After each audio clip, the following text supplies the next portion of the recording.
नमस्कार दोस्तों, स्वागत है आपका अपने YouTube चैनल पाठशाला 360 डिग्री में। चलिए दोस्तों, आज की वीडियो की शुरुआत करते हैं और आज की वीडियो में हम इम्पोर्टेंट जो 50 क्वेश्चन है वो हम डिस्कस करेंगे। ये आपका दूसरा प्रैक्टिस सेट है। चलिए, पहला क्वेश्चन आपके सामने है, निम्न में से कौन सा मूल अधिकार केवल भारतीय नागरिकों को ही प्राप्त है। देखिए, एक आपका ऑप्शन नंबर ए में दिया अनुच्छेद 15, अनुच्छेद 16, अनुच्छेद 19। तो दोस्तों, ये तीन के तीन मूल अधिकार ऐसे हैं जो केवल भारतीय नागरिकों को प्राप्त हैं, अतः इसका उत्तर होगा उपयुक्त सभी। क्वेश्चन नंबर 2 की ओर चलते हैं। निम्न कथनों पर विचार करें। राज्यसभा के सदस्यों का कार्यकाल 4 वर्ष होता है, तो पहला। दूसरा, राज्यसभा सदस्य के लिए कम से कम 35 वर्ष आयु होना आवश्यक है। तीसरा, राज्यसभा स्थायी सदन है, लेकिन इसके 1/4 सदस्य प्रति दूसरे वर्ष पदमुक्त हो जाते हैं। देखिए दोस्तों, यदि हम बात करें, पहला जो विकल्प है, राज्यसभा के सदस्यों का कार्यकाल 4 वर्ष ना होकर कितना होता है, 6 वर्ष होता है सदस्यों का कार्यकाल। राज्यसभा सदस्यों के लिए न्यूनतम जो आयु होती है वो कितनी होती है बच्चों, 30 वर्ष होती है। और राज्यसभा एक स्थायी सदन है, ये बिल्कुल बच्चों सही है कि राज्यसभा एक स्थायी सदन है, परंतु बच्चों यहाँ आप देखोगे इसके 1/4 सदस्य नहीं, इसके 1/3 सदस्य रिटायर होते हैं। तो इसका जो होगा बच्चों, क्या इसका क्या इसका 3 में से कोई भी सही है? नहीं बच्चों, ये 3 के 3 यहाँ दिए गए हैं, कैसे बच्चों, गलत। तो ऑप्शन नंबर डी इसका सही उत्तर होगा। चलिए, क्वेश्चन नंबर 3 की ओर चलते हैं। धन विधेयक को राज्यसभा अधिकतम कितने दिनों तक रोक सकती है? देखिए, अगर हम धन विधेयक की बात करते हैं दोस्तों, तो धन विधेयक पर जहां हम शक्ति की बात करें, वो लोकसभा के पास आपकी अधिक शक्ति होती है, और लोकसभा से जब ये राज्यसभा पहुंचता है तो राज्यसभा बच्चों मात्र इसे 14 दिन तक रोक सकती है, अर्थात इसका उत्तर होगा ऑप्शन नंबर ए सही होगा। क्वेश्चन नंबर 4 पर चलते हैं। यदि कोई उच्च न्यायालय का न्यायाधीश, उच्च न्यायालय मतलब बच्चों हाई कोर्ट की यहाँ बात हुई है, हाई कोर्ट की, और यदि उच्च न्यायालय का न्यायाधीश नियुक्त होने का पात्र होगा, कोई व्यक्ति उच्च न्यायालय का न्यायाधीश नियुक्त होने का पात्र होगा जब वह, तो उसकी योग्यता यहाँ दी गई है, भारत राज्य क्षेत्र में कम से कम 10 वर्षों तक न्यायिक पद इसने धारण किया हो, यानी 10 वर्षों तक इसने किसी न्यायालय में न्यायिक पद धारण किया हो, या फिर बच्चों, या फिर 10 वर्षों तक उच्च न्यायालय या न्यायालयों में अधिवक्ता रहा हो, तो तभी ये हो सकता है। फिर वह उसकी आयु कम से कम 35 वर्ष हो, तो ऐसा कुछ नहीं होगा, ये आपका सही होगा, अर्थात ऑप्शन नंबर ए, केवल एक सही है, ऑप्शन नंबर ए इसका सही उत्तर होगा। चलिए, नेक्स्ट क्वेश्चन नंबर 5 की ओर चलते हैं। वित्तीय आपात उद्घोषणा का अनुमोदन करने वाले संकल्प सदन के दोनों सदनों द्वारा कितने माह के भीतर होना चाहिए? देखिए, जब वित्तीय आपात की उद्घोषणा कर दी जाती है तो उसके 2 माह के अंदर अंदर ये दोनों सदनों से पास हो जाना चाहिए, तो यानी ऑप्शन नंबर सी इसका सही उत्तर होगा। चलिए बच्चों, चलिए नेक्स्ट क्वेश्चन देखते हैं। भारत में पहली बार केंद्र सरकार के विरुद्ध लोकसभा में अविश्वास प्रस्ताव लाया गया, तो पहली बार बच्चों भारत में केंद्र सरकार के विरुद्ध लोकसभा में अविश्वास प्रस्ताव कब लाया गया? तो बच्चों इसका उत्तर होगा 1963। नेक्स्ट क्वेश्चन देखिए। राज्य के नीति निदेशक तत्वों के परिवर्तन के लिए किस अनुच्छेद में उपबंध किया गया है? तो कौन सा अनुच्छेद परिवर्तन की बात करें? तो बच्चों इसका उत्तर होगा आपका अनुच्छेद 37, यानी ऑप्शन नंबर ए इसका सही उत्तर होगा। नेक्स्ट क्वेश्चन देखिए। चलैया समिति का गठन किस वर्ष किया गया? तो बच्चों क्वेश्चन नंबर 8 सिंपल क्वेश्चन है, ईयर पूछा गया, तो question number B, option number B इसका सही उत्तर होगा। नेक्स्ट चलिए बच्चों, निम्न में से किस क्रांति का संबंध कोको उत्पादन चमड़ा उत्पादन से, अर्थात चमड़ा उत्पादन से? तो इसको बच्चों आप ध्यान दीजिए, चमड़ा उत्पादन से। और बच्चों इसका जो सही उत्तर होगा, क्वेश्चन नंबर 9 का सही उत्तर होगा भूरी क्रांति। नेक्स्ट चलिए।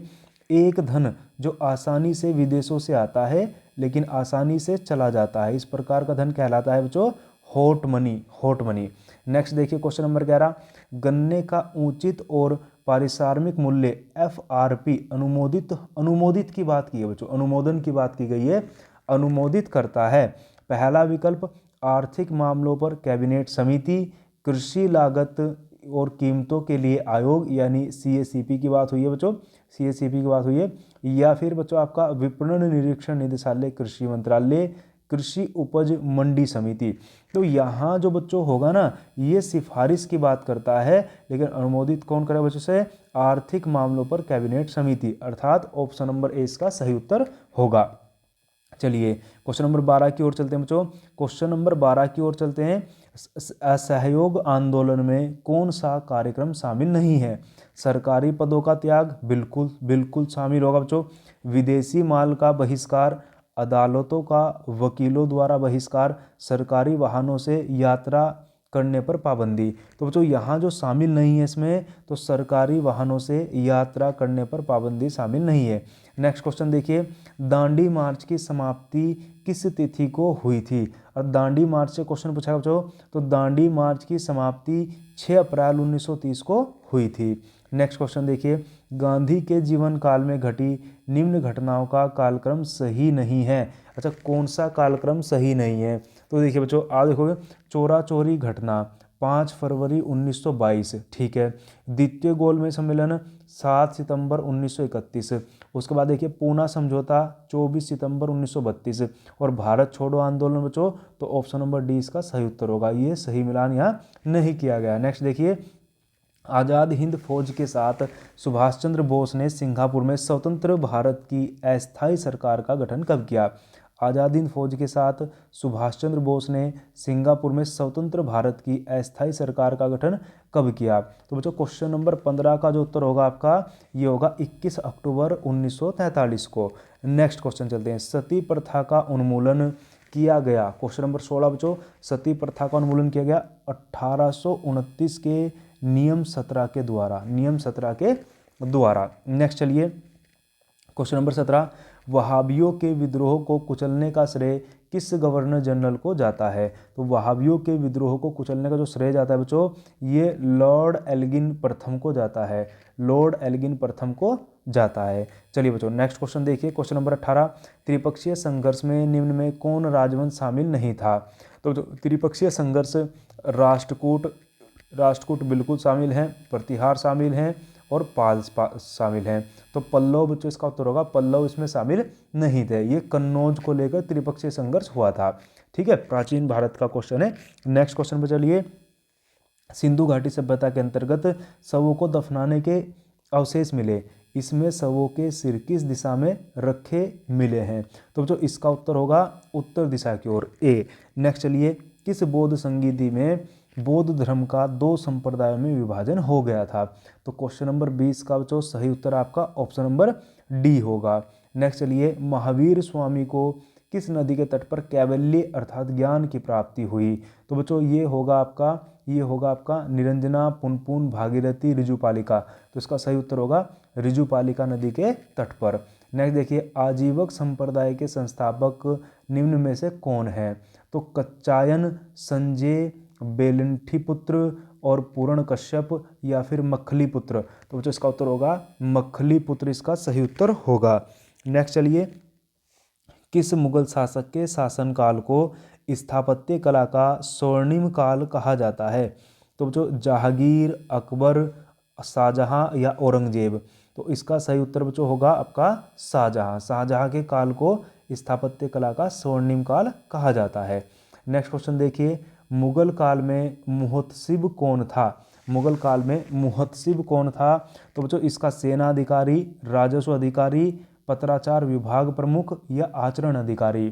तो इसका सही उत्तर होगा आचरण अधिकारी। आचरण अधिकारी इसका सही उत्तर होगा, मुहतसिब अर्थात आचरण अधिकारी। नेक्स्ट चलिए, दीवाने अर्ज किस विभाग से संबंधित था? तो दीवाने अर्ज बच्चों सैन्य विभाग से संबंधित था, सैन्य विभाग से संबंधित था। नेक्स्ट क्वेश्चन देखते हैं बच्चों। नेक्स्ट क्वेश्चन, बसावन व दसवंत किस शासक के दरबारी चित्रकार थे? चलिए बच्चों, चलिए आप वही 5 से 10 सेकंड का समय लीजिए क्वेश्चन को अटेम्प्ट करने में। देखिए क्वेश्चन नंबर 26, क्वेश्चन नंबर 26 आपका दिया गया है, बसावन व दसवंत किस शासक के दरबारी चित्रकार थे? तो बसावन व दसवंत की जब हम बात करते हैं बच्चों, ये आपके अकबर के दरबारी चित्रकार थे। नेक्स्ट क्वेश्चन पर चलिए, अगले क्वेश्चन पर आप इसमें टाइम लीजिए 5 से 10 सेकंड का। देखिए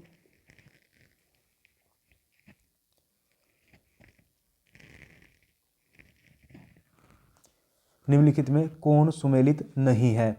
कौन सुमेलित नहीं है, ये यहाँ पर देखना है आपको। तो नरोरा उत्तर प्रदेश, नरोरा उत्तर प्रदेश। उसके बाद बच्चों आप देखिए, उसके बाद देखिए काकरापार गुजरात, तारापुर महाराष्ट्र। तो ये आपका कुडनकुलन कर्नाटक, ये सही सुमेलित नहीं है। नेक्स्ट क्वेश्चन में चलिए बच्चों, 38वीं समानांतर रेखा किन दो देशों के मध्य स्थित है? तो बच्चों क्वेश्चन नंबर 28 का सही उत्तर होगा option number A, Uttar Korea व दक्षिण कोरिया, उत्तर कोरिया व दक्षिण कोरिया। देखिए नेक्स्ट क्वेश्चन पर चलते हैं बच्चों, नेक्स्ट क्वेश्चन पर चलते हैं। देखिए अगला क्वेश्चन, निम्न में से कौन सा एक अच्छे ईंधन का गुण नहीं है? ये बच्चों आज ही ऑफलाइन क्लास में क्वेश्चन कराया है, तो इसका उत्तर सभी बच्चों का बच्चों आना चाहिए। ठीक है, देखिए निम्न में से कौन सा एक अच्छे ईंधन का गुण नहीं है? देखिए यहाँ देखिए, ईंधन का ऊष्मीय मान अधिक होना चाहिए। ठीक है, फिर बच्चों जलने पर ज़्यादा से ज़्यादा अवशिष्ट व हानिकारक गैसों का उत्सर्जन होना चाहिए। ईंधन का प्रज्वलन ताप न तो कम न ही ज़्यादा होना चाहिए, इनमें से सभी।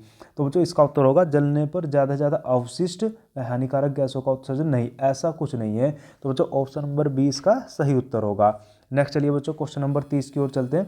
क्वेश्चन नंबर 30 की ओर चलते हैं। देखिए यहाँ कितना बढ़िया क्वेश्चन दिया गया है, सूची 1 को सूची 2 से सुमेलित कीजिए। तो जो सूची 1 को सूची 2 के साथ हमें सुमेलित करना है, तो ए मतलब विटामिन B7 की बात की गई है। तो बच्चों बालों का झड़ना। फिर बच्चों फिर बच्चों हम बात करते हैं यदि, तो विटामिन B12 की बात की गई, पर्णाशी अरक्ता होना।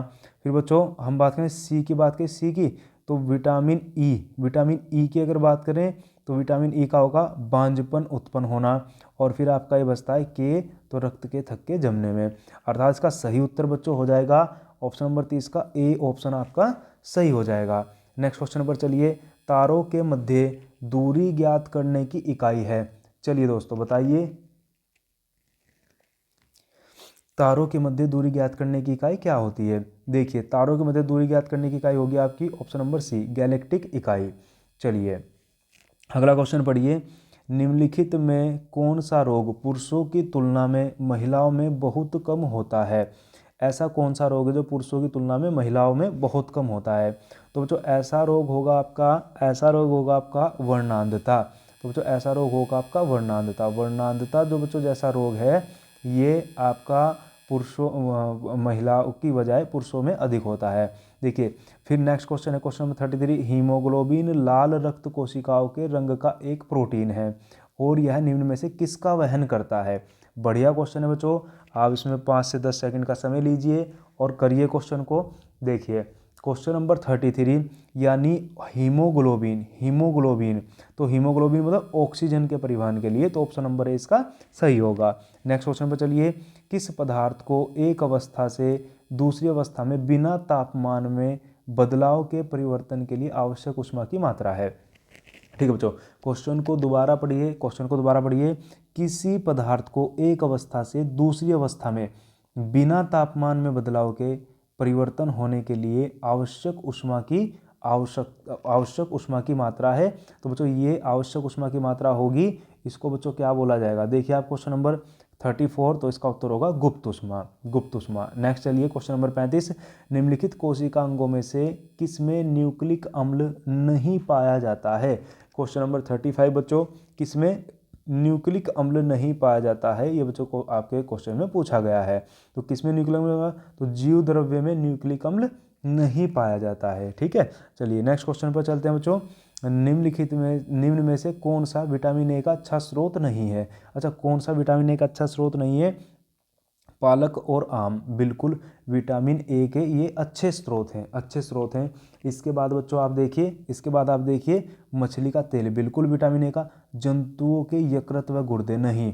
तो ऑप्शन नंबर सी इसका सही उत्तर होगा, ये इसका बच्चों एक अच्छा स्रोत नहीं है। नेक्स्ट ऑप्शन देखिए, सूची 1 को सूची 2 से मिलान करें। देखिए बच्चों 10 सेकंड का समय लीजिए, अच्छा क्वेश्चन है और करिए।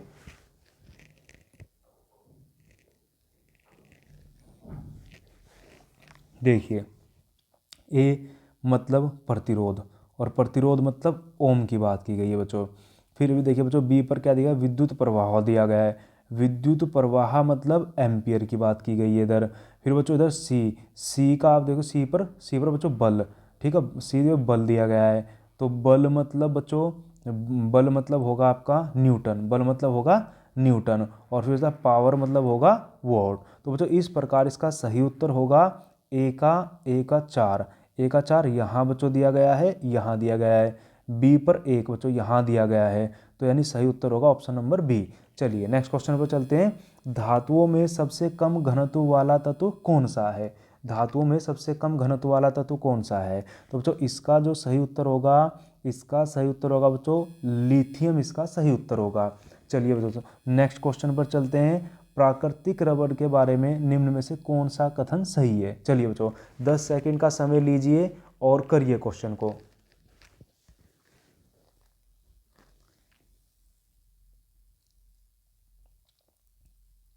चलिए बच्चों मुझे उम्मीद है आप क्वेश्चन कर पा रहे होंगे।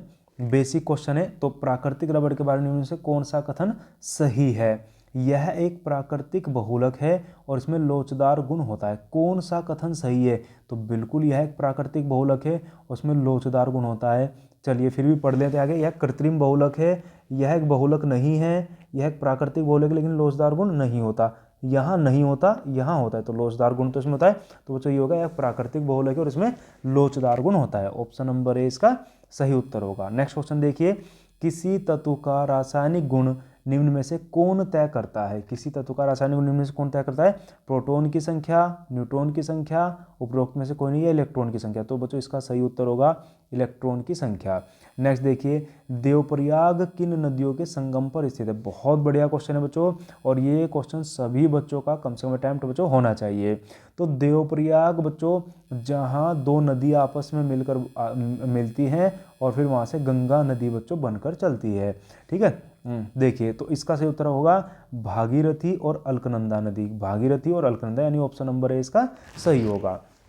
चलिए क्वेश्चन नंबर 42 की ओर चलते हैं। निम्नलिखित में से किस राज्य से कर्क रेखा बीचों बीच गुजरती है? तो किस राज्य के कर्क रेखा भारत के 8 राज्यों से गुजरती है। अब ये 8 राज्य कौन से और ऐसा कौन सा राज्य है जिसके बिल्कुल बच्चों ये कर्क रेखा मिडिल से गुजर रही है? ठीक है।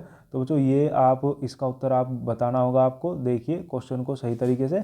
और कर्क रेखा बच्चों यहाँ से, यहाँ मध्य प्रदेश होगा तो इसके बिल्कुल बीच से गुजरती है। तो ऑप्शन नंबर सी इसका बच्चों क्या होगा? आपका सही उत्तर होगा। चलिए खैर नेक्स्ट क्वेश्चन पर चलिए। निम्नलिखित में से कहाँ सर्वाधिक जैव विविधता पाई जाती है? सर्वाधिक मतलब आपकी हाई बायोडाइवर्सिटी कहाँ पाई जाती है? देखिए बच्चों सवाना घास स्थल, टुंड्रा बायोम, मैंग्रोव वन या उष्णकटिबंधीय वर्षावन। बिल्कुल उष्णकटिबंधीय वर्षावन इसका उत्तर होना चाहिए बच्चों। तो ऑप्शन नंबर सी इसका सही उत्तर होगा। ऑप्शन नंबर सी इसका सही उत्तर होगा। चलिए देखिए निम्न में कौन सुमेलित नहीं है? कौन सुमेलित नहीं है?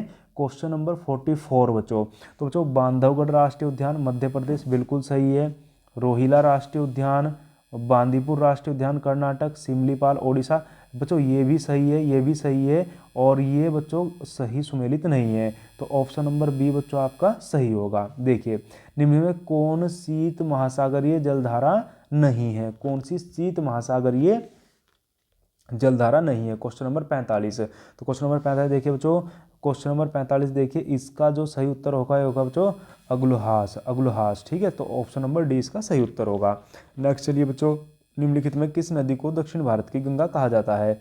ये क्वेश्चन बच्चों थोड़ा कंफ्यूज करने वाला हो सकता है। दक्षिण भारत की गंगा किसे कहा जाता है और बूढ़ी गंगा किसे कहा जाता है, यहाँ बच्चे कंफ्यूज हो सकते हैं। तो इसका बच्चों सही उत्तर होगा कावेरी, यानी ऑप्शन नंबर 20 का सही होगा। देखिए नेक्स्ट क्वेश्चन।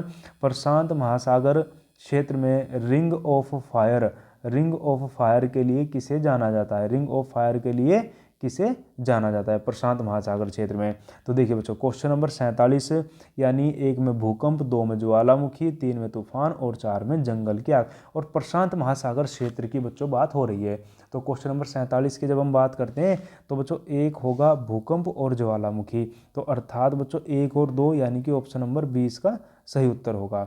चलिए क्वेश्चन नंबर 48 की ओर बच्चों चलते हैं। क्वेश्चन नंबर 48 की ओर। निम्न में कौन सही सुमेलित नहीं है? तकला मकान चीन बच्चों, Thar Bharat, Atacama Chile, Gibson Africa. नहीं, गिब्सन अफ्रीका ना होगा बच्चों, सहारा अफ्रीका में होगा। तो इसका जो बच्चों सही सुमेलित नहीं है वो ऑप्शन नंबर डी आपका यहाँ पर सही सुमेलित नहीं है। चलिए क्वेश्चन नंबर 49 की ओर चलते हैं बच्चों। प्रतिरोधक प्रतिरोधात्मक या घर्षणात्मक बेरोजगारी है? चलिए, अच्छा क्वेश्चन है, पढ़िए इसको, 10 सेकंड का समय लीजिए, फिर आगे बढ़ते हैं।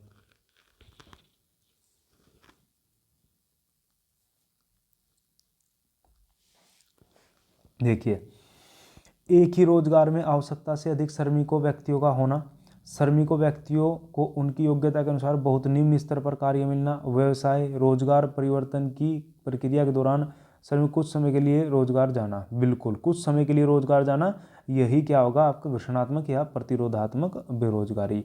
तो ऑप्शन नंबर सी इसका जो सही उत्तर होगा। नेक्स्ट देखिए, न्यूनतम समर्थन मूल्य एमएसपी के बारे में कथनों पर विचार करें।